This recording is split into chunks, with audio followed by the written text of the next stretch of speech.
Una vez más, bienvenidos. Gracias a Dios porque nos permite a media semana estar en la casa, en su santa casa, en su casa, en la casa de oración, ¿verdad? Así es que vamos en esta noche, mis hermanos, a continuar el estudio de Sardis.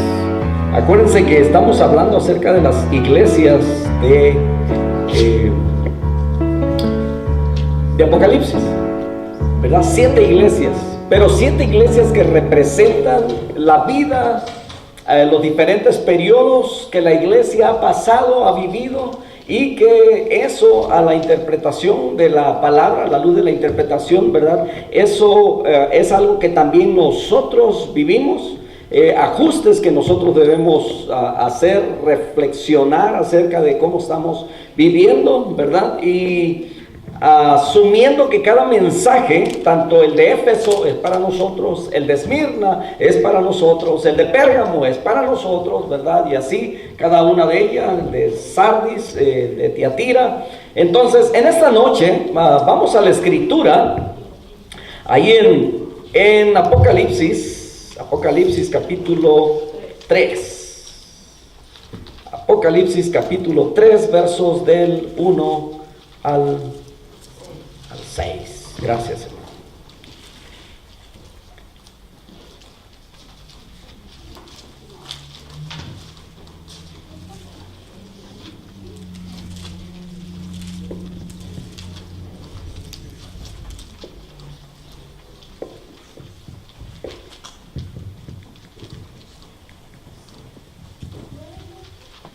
Bueno,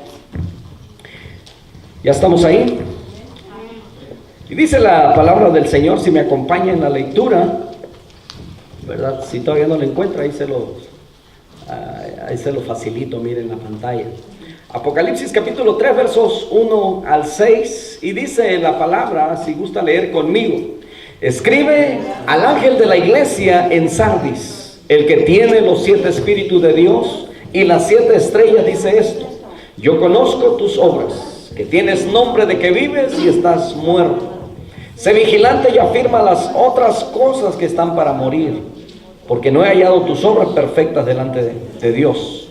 Acuérdate pues de lo que has recibido y oído, y guárdalo, y arrepiéntete, pues si no velas, vendré sobre ti como ladrón, y no sabrás a qué hora vendré sobre ti. Pero tienes unas pocas personas en Sardis que no han manchado sus vestiduras y andarán conmigo en vestiduras blancas, porque son dignas. El que venciere será vestido de vestiduras blancas, y no borraré su nombre del libro de la vida, y confesaré su nombre delante de mi Padre y delante de sus ángeles. El que tiene oído, oiga lo que el Espíritu dice a las iglesias. Padre amado, en esta noche nos ponemos en tus manos porque queremos estudiar, Señor, acerca de esta iglesia, para saber los ajustes que nosotros necesitamos hacer individualmente, como familia o como congregación, Padre Santo, como parte de tu iglesia, del cuerpo tuyo, Señor. Enséñanos, ayúdanos, Padre, señala nuestra maldad, pecado, Señor, y que podamos arrepentirnos en esta noche, suplicándote el perdón de todas nuestras faltas. En Cristo Jesús te lo rogamos. Amén. Amén. Amén. Tomen asiento, mis hermanos. Dios ha sido bueno, grande, bello, misericordioso. Y tiene tanta misericordia de nosotros, ¿verdad? Que su palabra siempre que es eficaz, que es viva, llega siempre a tiempo a nuestra vida. Quiero dar un resumen acerca de lo que vimos la semana pasada, la iglesia, ¿verdad? Hablamos de esta iglesia, voy un poquito hacia atrás. Dijimos que la iglesia, a las 7 iglesias se les hay 7, la carta consta de 7 partes. Hay una dedicatoria, hay una descripción del Señor acerca de la iglesia, una expresión de aprobación, una denuncia, una exhortación, una advertencia de disciplina y una promesa al vencedor. Hay 2 iglesias que se exceptúan de esa desaprobación o de esa denuncia. ¿Alguien sabe cuáles son? Son 2 solamente: Esmirna y Filadelfia, correcto. Estas dos iglesias a las que el Señor no le reclaman nada, ¿verdad? Entonces ahí están los periodos que la iglesia ha vivido, ¿verdad? Lo que significan los nombres de ella, los periodos que cubren y las fechas en las que se han visto, ¿verdad? Que han caído en esas faltas, en esas fallas. Sardis dijimos que significa los escapados o los sobrevivientes. Esto tiene que ver también como un éxodo, cuando el Señor dice salid en medio de ellos, o salid de ahí, pueblo mío, ¿verdad? De acuerdo o sea, los que están vivos, ¿verdad? Que puedan salir, los que están muertos pues ya no pueden, ¿verdad? Sardis representa el periodo de la Reforma. De 1517 dijimos que el 31 de octubre es cuando Martín Lutero, ¿verdad? Hace esa protesta de las 95 tesis, y hace en la iglesia de Wittenberg, Sardis, ahí donde aparece en el mapa, ¿verdad? Empezamos con Éfeso, Esmirna, Pérgamo, Tiatira, vamos en Sardis y nos quedarían dos más. Esperamos terminar esta noche con Sardis. Dijimos que Sardis sufrió dos intervenciones donde fue conquistada. Estas fueron antes de Jesucristo. Ciro el Grande, 549 antes de Cristo, y luego Antíoco III el Grande en el año 218 antes de Cristo también invadió Sardis. La razón, aunque está bien ubicada de manera que no pueda ser tan invadida tan fácilmente, sin embargo, por confiados, por no velar, por no tener atalayas, por no tener centinelas, ¿verdad? Fue invadida. Entonces ahí se tiene un culto a Ceres, la de Letré, que es madre de los dioses de los griegos, madre de los dioses. Escribe al ángel de la iglesia en Sardis, al pastor de la iglesia, es el que tiene los 7 espíritus de Dios. Dijimos que es cuando se refiere esta descripción que está diciendo del Señor Jesucristo, es que Él es el que tiene la plenitud de todos los espíritus. Si fuimos a Isaías capítulo 11, verso 1 y 2, donde dice que tendría el espíritu de consejería, el espíritu de Dios, el espíritu de sabiduría, ¿verdad? Entonces, ahí está, ya me la brinqué, ¿verdad? El espíritu de Jehová, espíritu de sabiduría y de inteligencia, espíritu de consejo, de poder, espíritu de conocimiento, de temor de Jehová. Entonces Jesucristo tiene la plenitud. Las 7 estrellas dijimos que son los ángeles de la iglesia, y estos son los pastores. Apocalipsis 1:20 dice, entonces todo esto parece indicar la potestad que Jesucristo tiene sobre la vida de la iglesia. Yo conozco tus obras, ¿verdad? Pero la fe sin obras es muerta, dice Santiago. Bueno, estos son versos de apoyo. Tienes nombre de que vives, pero estás muerto. Hablamos acerca de las iglesias, ¿verdad? Que pueden parecer que están vivas, pero una iglesia donde ya no se predica la palabra de Dios, la palabra, donde la Biblia tiene un segundo lugar, donde las tradiciones o quizás el énfasis es diferente, donde la iglesia se volvió social, ¿verdad? Un club social. Entonces es una iglesia que parece que está viva, pero está muerta. Y esto era lo que pasaba con Sardis. Y bueno, dijimos que una iglesia, lo que mata a la iglesia, ¿verdad? Dijimos que el pecado mata a la iglesia. Cuando los miembros pecan, cuando el líder está en pecado, cuando no hay compromiso con la iglesia, cuando los miembros o los feligreses o los creyentes, ¿verdad? Prefieren mejor ir y cumplir con otros compromisos antes que venir a la casa de Dios. Entonces dijimos que una iglesia que empieza a morir es cuando su membresía empieza a dejar de asistir. Usted, ¿cómo mata a la iglesia? Dejando de venir a la iglesia, así es como la mata. ¿Por qué? Porque llegará el momento en el que ya, si, ¿verdad? La gente ve cada vez más poquito y se van a ir apartando. El domingo llega una persona y, ¿verdad? Queriendo adherirse a nosotros, es una persona de los anglos. Entonces, bueno, la recomendación es que apoyen su ministerio mientras está vivo todavía, ¿verdad? Entonces, no es de que ya se está muriendo y vamos a correr. No, vamos a apoyar la obra de Dios hasta que el Señor venga. Entonces, esto se da cuando las personas dejan de asistir. Entonces llega el momento en que la iglesia ya no puede sostenerse, ya no puede mantener las puertas abiertas. Entonces, ¿qué caso tiene de que ya la gente 2, 3 vienen el miércoles? Entonces quitamos ¿verdad?, del programa y ya solamente dejamos los domingos. Y hay iglesias que están tratando de sobrevivir con solamente un servicio a la semana y no tienen más actividades. Y es triste porque ya eso habla de que ya, ¿verdad? Es como cuando una persona ya está solamente conectada, ya no tiene vida, ya no depende de sí misma, y es triste, ¿verdad? Entonces la palabra de Dios aquí nos dice que, ¿verdad? El Señor le dice, parece que estás viva, pero estás muerta. Entonces, los pecados de los miembros, pecados en los líderes, pecados de comisión, de omisión, poquito por poquito, el pecado mata y mata la voluntad en caso, ¿verdad?, de que aquellos que todavía tienen la voluntad de venir, mata el sentimiento, el carácter. También una iglesia que recibe incrédulos, una iglesia donde se predica lo que la gente quiere escuchar, ¿verdad?, es una iglesia muerta. Entonces ahí empieza a morir, donde hay problemas, donde con tal de llenar ciertos espacios dentro del liderazgo ponemos gente no preparada, gente incrédula, ¿verdad? Y lo va a ver dentro de las iglesias, quienes están solamente por un pago. Es triste, pero es la realidad. En algunos lugares hay gente no espiritual, pero solamente porque saben realizar un trabajo, ahí están. Y lo digo porque, ¿verdad? Hace años trabajando en una iglesia, teníamos a un hombre, pues bien famoso, el artista para el que él tocaba. Él era el pianista de Paul Anka. Entonces, solamente porque era el pianista de Paul Anka, ¿verdad?, él tenía la facilidad de llegar y participar, pero no se sabía nada de su testimonio. Entonces es peligroso todo eso, ¿verdad? Entonces eso solamente es un ejemplo, porque en realidad hay tantos que pudiéramos usar donde la iglesia está muerta. Ya no hay sensibilidad, ya no hay diferencia entre el mundo y lo que se hace adentro de la iglesia. Y hablamos de que esto también se interpreta en la manera individual. Por ejemplo, si dentro del trabajo yo no hago diferencia con los de mi trabajo, que son incrédulos, me comporto igual que ellos, hablo igual que ellos, me río de los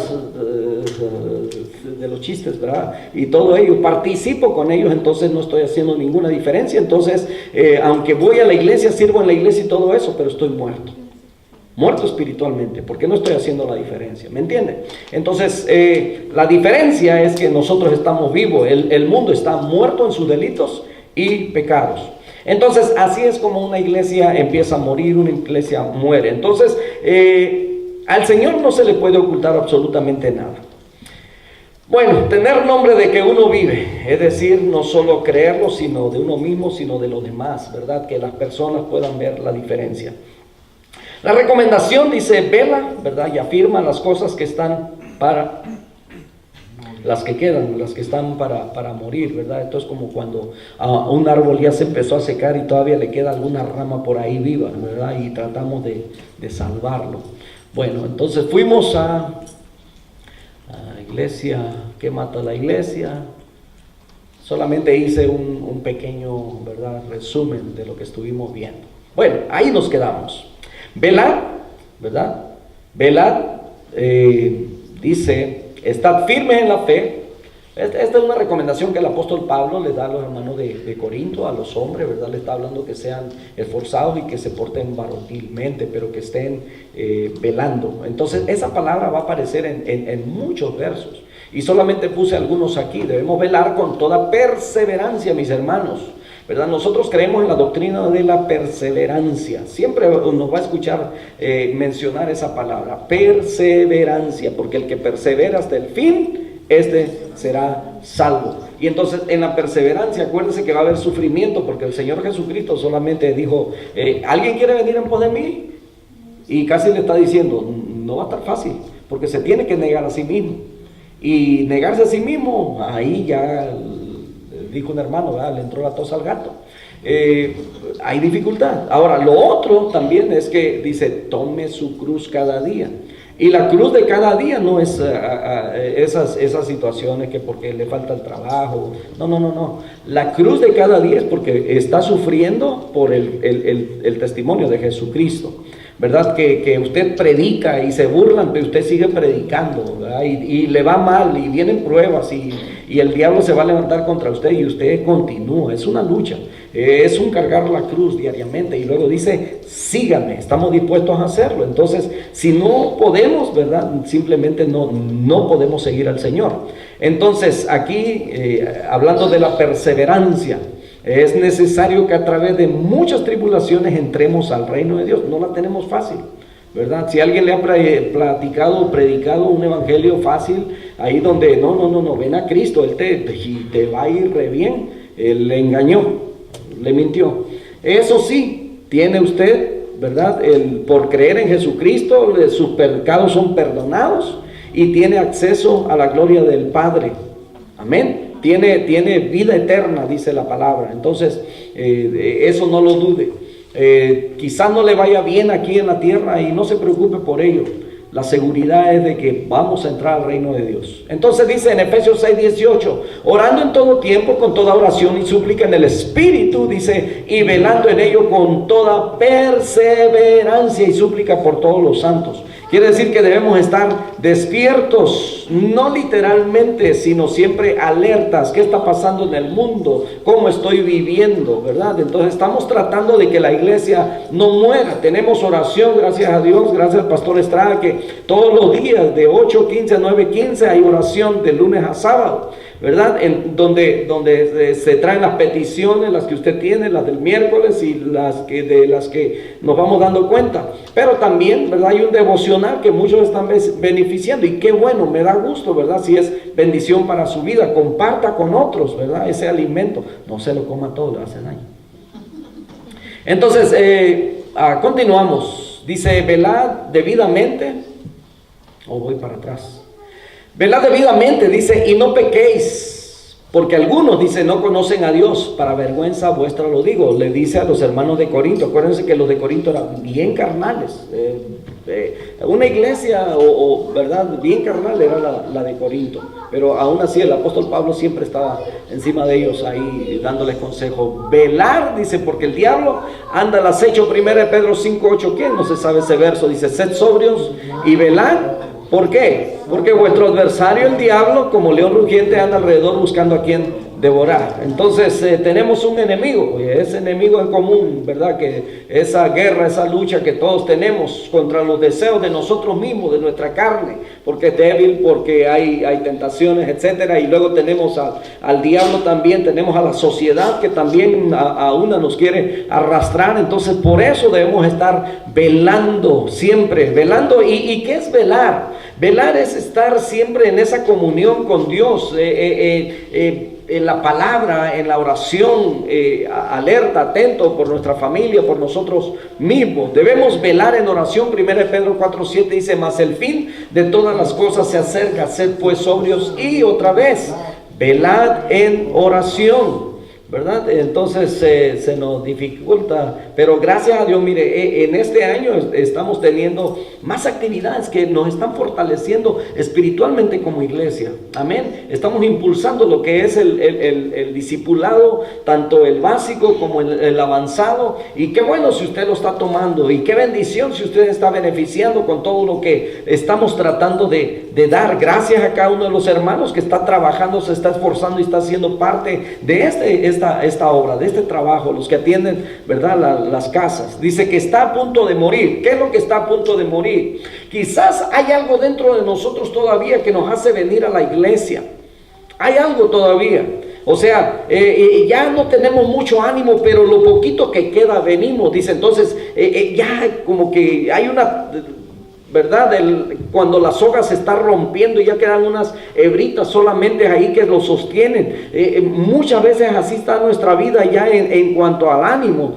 Cosas que a lo mejor ha dejado de leer la palabra, ha dejado de orar, ha dejado de tener comunión con el Padre, a lo mejor ha dejado de predicar la palabra, ha dejado de ser testimonio o de dar testimonio a otros de que Cristo viene. A lo mejor te has cansado porque dices, no, pues ya llevo 5 años y le he hablado a tantos y a esto y a los mismos, ¿verdad? Y no han venido ni siquiera una vez a la iglesia. Usted siga, porque sabe, el domingo les predicaba acerca de Noé, 120 años. ¿Y cuántos cree que se salvaron? no más su familia, ¿verdad? Imagínense. Entonces, ¿verdad? Usted siga predicando porque, el ministerio que Dios nos ha dado, ¿verdad? Ahora, porque dice, porque no he hallado tus obras cumplidas, dice, o llenas a los ojos del Señor. Había allí obras, pero estaban vacías. Hacía falta la fe, el amor, ¿verdad? El servicio del que habla 1 Corintios capítulo 3, en el verso 3. Entonces estaban en una palabra de falta de peso. Dice que en Daniel capítulo 5, 27, cuando el Señor les habla y les escribe ahí, ¿verdad? Mene, mene, tekel, uparsin, y le dice, fuiste pesado en balanza y fuiste hallado falto. Esta iglesia, ¿verdad?, estaba pasando por ese proceso de examinación del Señor. Entonces dice, no he hallado tus obras cumplidas, o sea, no las has llenado. Entonces también Tito, capítulo 2, verso 12, el apóstol Pablo le enseña, ¿verdad?, le da instrucciones, le dice, enseñándonos, dice que renunciando a la impiedad y a los deseos mundanos, vivamos en este siglo, mire, sobria, justa y piadosamente. Y esto tiene que ver con nuestra vida personal. ¿Por qué? Porque Pablo presenta las 3 relaciones que el hombre debe tener. Sobria en relación consigo mismo. O sea, tenemos que estar, ¿verdad?, despiertos, tenemos que estar conscientes por nosotros mismos. También dice justa en relación con nuestro prójimo y piadosamente en relación con Dios. Entonces siempre que vea esa palabra pía, piadosa o impío, ¿verdad? Impío es aquel que le ha dado la espalda a Dios. Después de conocerle, ¿verdad?, hablamos de la apostasía, pues por ahí viene también. Entonces el piadoso es el que ama, el que teme a Dios, el que le honra reverentemente. Entonces vamos a la siguiente, 2 Corintios 8, versos 20 y 21, dice, evitando que nadie nos censure en cuanto a esta ofrenda abundante que administramos. Dice, procurando hacer las cosas honradamente, no solo delante del Señor, sino también delante de los hombres, hablando de esa relación, ¿verdad?, con los demás. También dice en Romanos 14, 18 y 19, porque el que en esto sirve a Cristo, dice que agrada a Dios y es aprobado por los hombres. Aquí, ¿verdad?, cumple con todas esas funciones. Así que sigamos lo que contribuye a la paz y a la mutua edificación. 3 pasos para vencer el externalismo. ¿Y qué es el externalismo? Bueno, ¿qué es lo que lo atrae a usted del mundo? ¿Qué es lo que lo mantiene a lo mejor separado, no tan cerca de Dios? Y es el externalismo, ¿verdad? O sea, los afanes de la vida, lo que queremos lograr, las metas, los objetivos, etcétera, todo lo que nos hayamos propuesto, que nos apartan, que nos separan de Dios. Por tanto, le dice, acuérdate, y también le dice, guárdalo, y también le dice, arrepiéntete. ¿Verdad? Tres palabras muy importantes. Acuérdate, es decir, trae a la memoria como un recordatorio al recibir el mensaje de salvación con sus promesas y privilegios. Medita en la verdad de Cristo, tener en mente lo que has recibido como un depósito permanente. Que nunca se te olvide que cuando viniste hiciste un compromiso, no con la iglesia, no con el pastor, sino con Dios mismo. Dice, guárdalo, sigue guardándolo, sigue haciéndote de lo que tienes, practica la verdad de Dios. Esto es importante, mis hermanos, guárdalo. No importa lo que venga, van a venir tormentas, van a venir tempestades, van a venir de tantas cosas, pero tú tienes que seguir guardando tu vida. Arrepiéntete, dice, cambia la actitud hacia la verdad, si es que te has desviado, si es que estás siguiendo algunas huecas filosofías. Y es triste porque la palabra que está en Mateo capítulo 24, donde dice que en los postreros días vendrán falsos profetas, y dice que harán señales de tal manera, dice que engañarán aún a los escogidos, ¿verdad? Entonces no ignoramos eso, no ignoramos las acechanzas del enemigo de apartarnos de la verdad. Entonces por eso debemos de velar, por eso siempre estamos, ¿verdad?, haciendo hincapié en que estudiemos la palabra de Dios. ¿Por qué? Porque cuando usted conoce la palabra de Dios, en cuanto usted escucha a alguien, ¿verdad?, predicar, a alguien, mira algún reportaje en YouTube o algún predicador, etcétera, usted puede, ¿verdad?, en el momento en que lo empieza a escuchar, con la palabra que usted ya conoce, usted dice qué es lo que es bueno y qué es lo que es malo, ¿verdad? Esa es la manera como hemos puesto otros ejemplos, ¿verdad?, acerca del dinero. dinero falso y el verdadero. Entonces dice, por tanto, si no velas, vendré a ti como ladrón en la noche.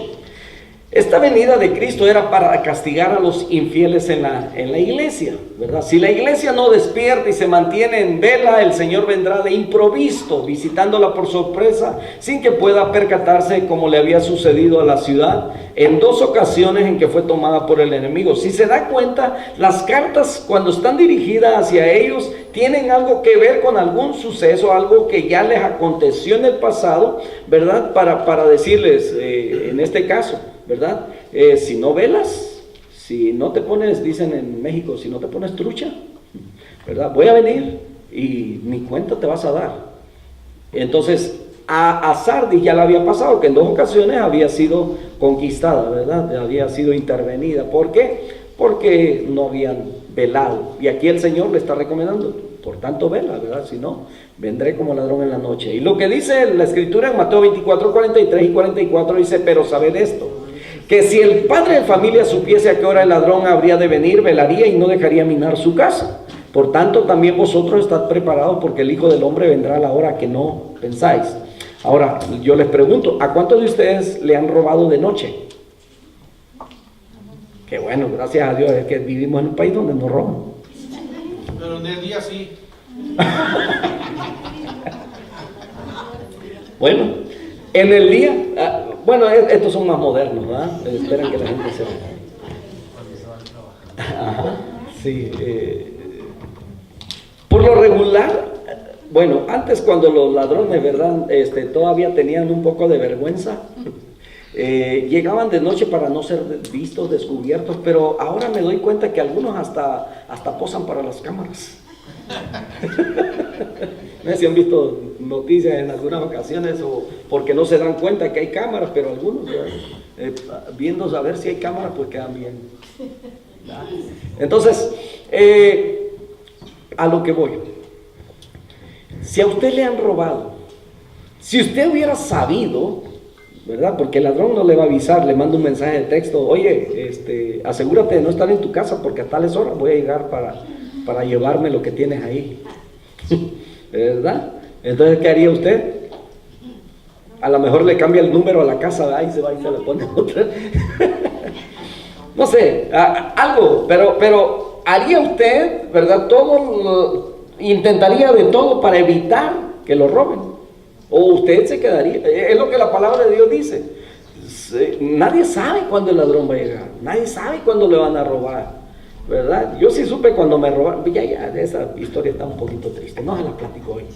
Por tanto, dice, también vosotros estad preparados, dice, porque el Hijo del Hombre vendrá a la hora que no pensáis. Ahora, en 1 Tesalonicenses 5:2 dice, porque vosotros sabéis perfectamente, miren hermanos, ya el apóstol Pablo les había dicho, ¿verdad? Y ahora se los recalca otra vez.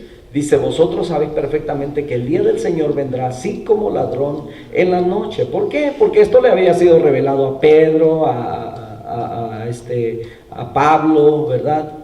Son los que hablan de eso. Pero el día del Señor, dice 2 Pedro 3:10, dice, vendrá como ladrón en la noche, en el cual, dice, los cielos pasarán con gran estruendo, los elementos ardiendo serán deshechos, y la tierra y las obras que en ella hay serán quemadas.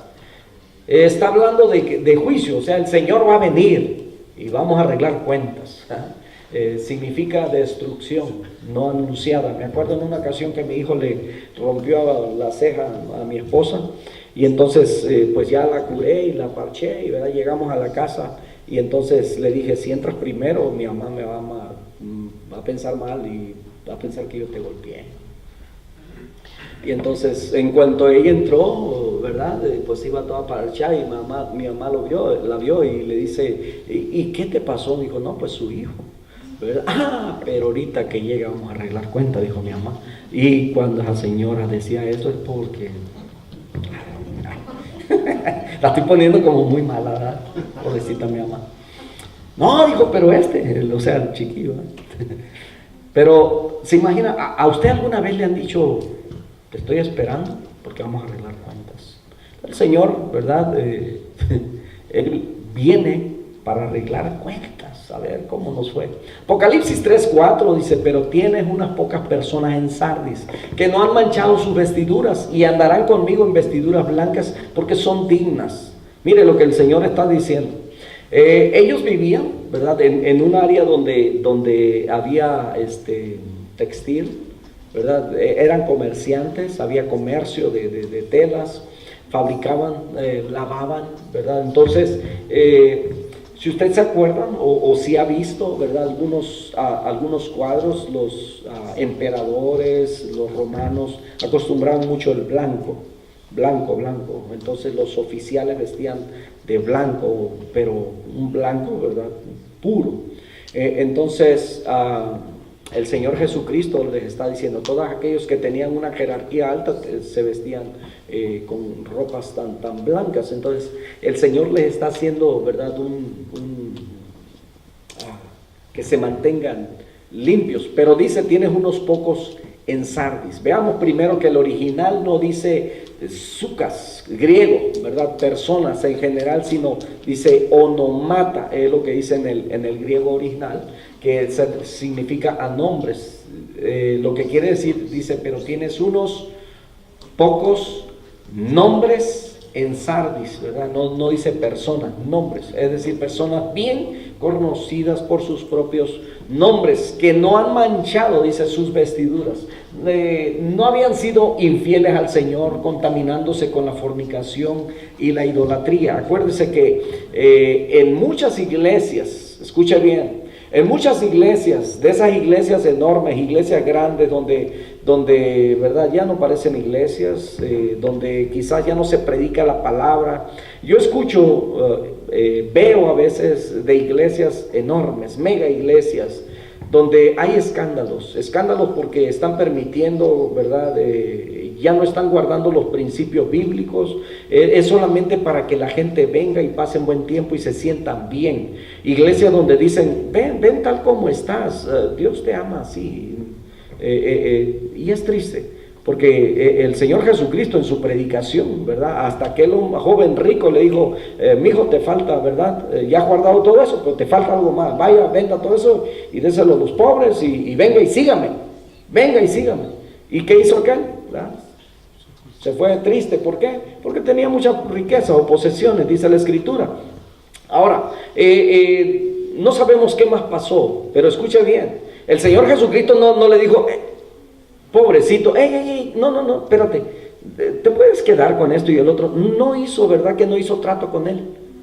Muchos pastores, muchos líderes espirituales han cambiado esta palabra, ¿verdad?, por hacer sentir bien a la gente, por motivarlos, y le dan lo que quieren escuchar. ¿Para qué? Para que sus congregaciones estén llenos. Pero dentro de esas iglesias hay gente con todo su corazón buscando a Dios. Por eso leíamos Juan 4, 22, 23, 24, donde dice que Dios está buscando verdaderos adoradores que le adoren en espíritu y en verdad. Y no dudo yo que en muchas iglesias en todo el mundo, ¿verdad?, en mega iglesias haya gente, aún en otras religiones, buscando a Dios con todo su corazón. Pero cuando Dios los saque, les indique, ellos van a seguir y van a buscar a Dios. ¿Por qué? Porque siempre ha habido un remanente en todas partes, lo hemos visto a través de la Escritura. Los creyentes, dice, que recordarían sus industrias de lana que saldría tan blanca de los talleres, ni siquiera los paganos consentían que se tomase parte en los cultos paganos con los vestidos manchados. ¿A quién le gusta ir a una fiesta? La que sea, nomás ya se puso su vestido, su buen tacuche, ¿verdad? Y de repente, pues sin darse cuenta, se le ensució. ¿Qué hace? ¿No va y se cambia?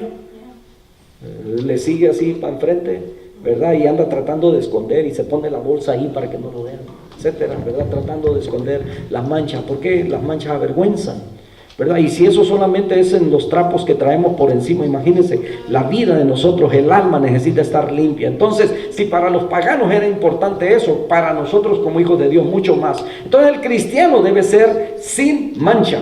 1 Corintios capítulo 8 verso 7 dice, pero no en todos hay este conocimiento, porque algunos habituados hasta aquí, dice, a los ídolos comen como sacrificado a ídolos, y su conciencia siendo débil, dice, que se contamina.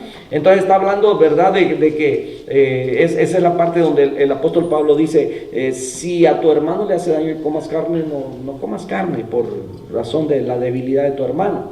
Dios nos escogió para que fuéramos sin mancha. Mire lo que dice Efesios 1:4. Según nos escogió en Él, dice, antes de la fundación del mundo, para que fuésemos santos y sin mancha delante de Él. ¿Cuándo fue creado el mundo? Hace 5,000 años. Bueno, de acuerdo a lo que la palabra, ¿verdad? No a lo que los hombres dicen, porque ahí nos faltarían muchísimos años. Pero bueno, no vamos a entrar en esa controversia ahora. Pero déjeme decirle, ¿verdad?, que aún hace 5,000 años usted ya estaba en la mente de Dios, en el corazón de Dios.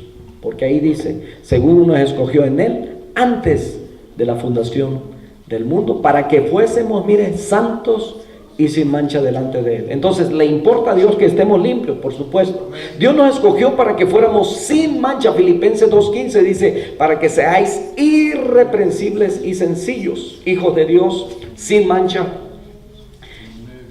Mire, y yo creo que en medio de una generación, ¿verdad?, maligna y perversa, en medio de la cual resplandecéis, dice, como luminares en el mundo. Alguien me decía por ahí acerca de una jovencita que creo que por su fe, ¿verdad?, tenía que ir de blanco todos los días a la escuela durante un mes, por, no sé, ¿verdad?, a sus costumbres.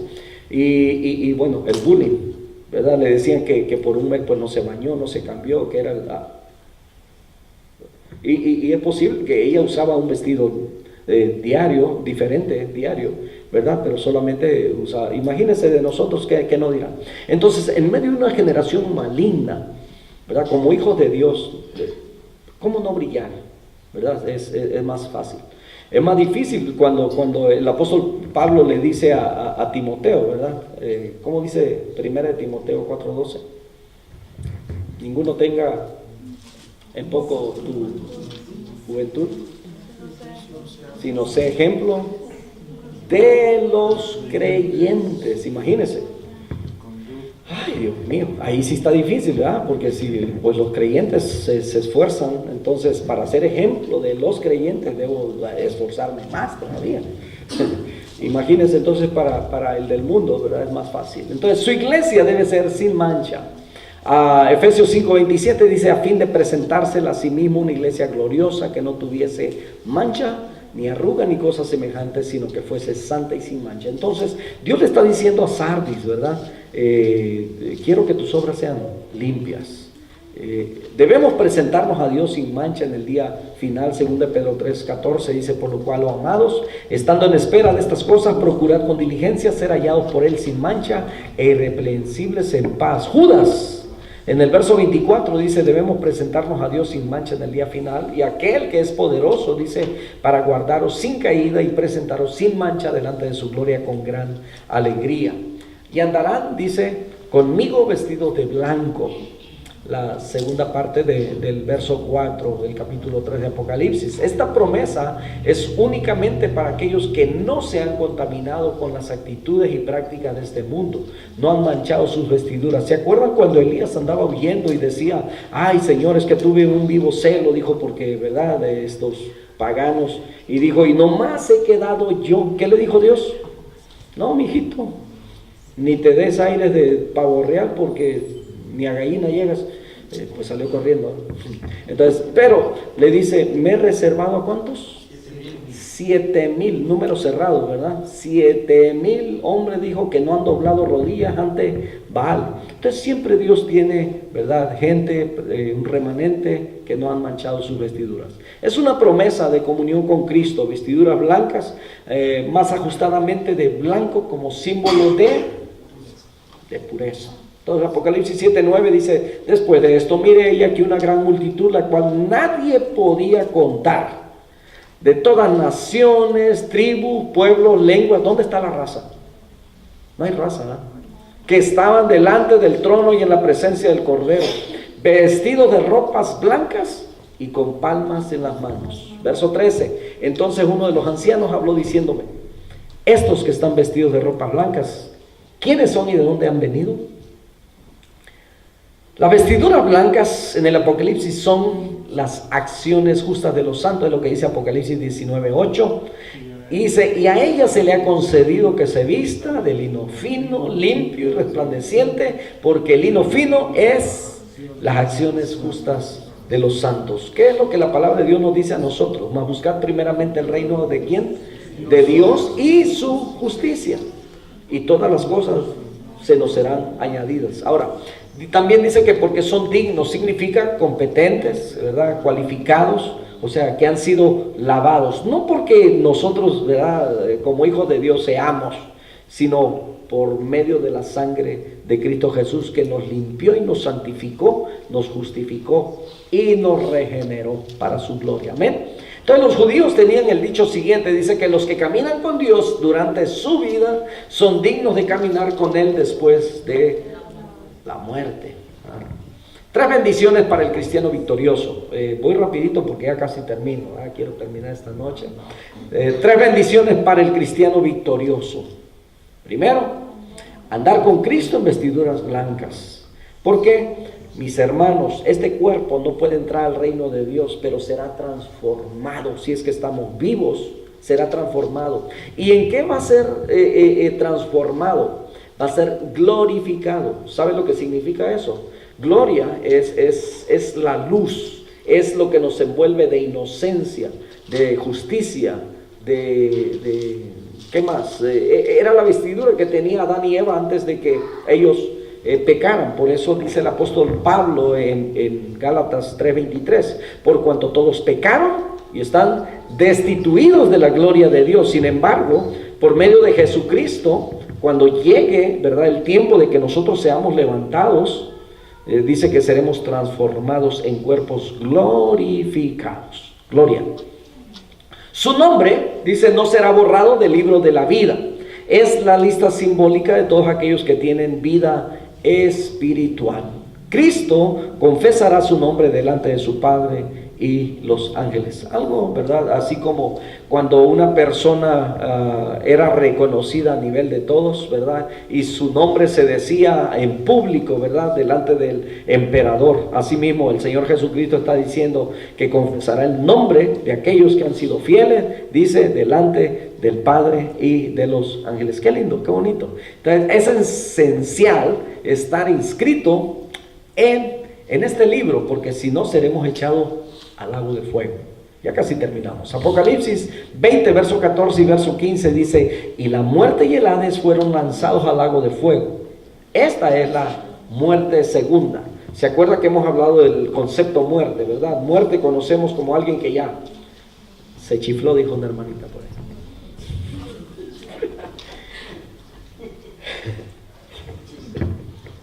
Es la separación. Pero cuando hablamos de la muerte espiritual eterna, de esa separación eterna de Dios, separación, muerte es separación. Muerte es cuando se separa el cuerpo, el espíritu y el alma, y cada una va el cuerpo a la tierra, el espíritu vuelve a Dios, quien lo dio, el alma esa, ¿verdad?, a donde usted haya decidido o escogido cuando tuvo la oportunidad. Entonces, verso 15 dice, y el que no se halló inscrito en el libro de la vida fue, ¿a dónde? Fue lanzado al lago de fuego, del infierno completo también fue lanzado ahí. Entonces, el que tiene oído, oiga lo que el Espíritu dice a las iglesias.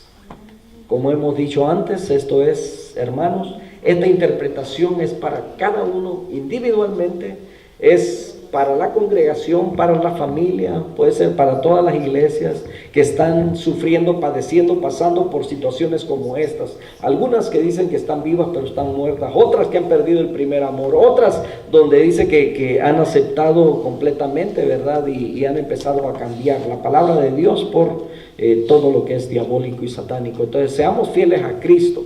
No seamos, ¿verdad?, como los de la iglesia de Sardis. Ellos ya no había diferencia entre el mundo y ellos. Entonces debemos de velar y hacer perfectas, completas nuestras obras, aunque muchos, dice, no anden como Dios lo desea en la iglesia. La salvación, mis hermanos, es individual. Dios nos dará la recompensa y no permitamos que nuestro nombre sea quitado del libro de la vida, porque si no seremos echados, ¿a dónde? Entonces, ¿verdad? Ya acabamos. Así es que pongamos mucha atención con la iglesia que continúa, ¿verdad? De Filadelfia. Así es que vamos a hablar de Filadelfia y vamos a hacer mucho énfasis, porque precisamente Filadelfia tiene que ver con la iglesia misionera. Y estamos en un tiempo donde estamos promoviendo precisamente esto, que usted sea misionero en su área, en su casa, en su vecindario, en su trabajo, ¿verdad? Donde quiera que usted esté, usted sea misionero. Y vamos a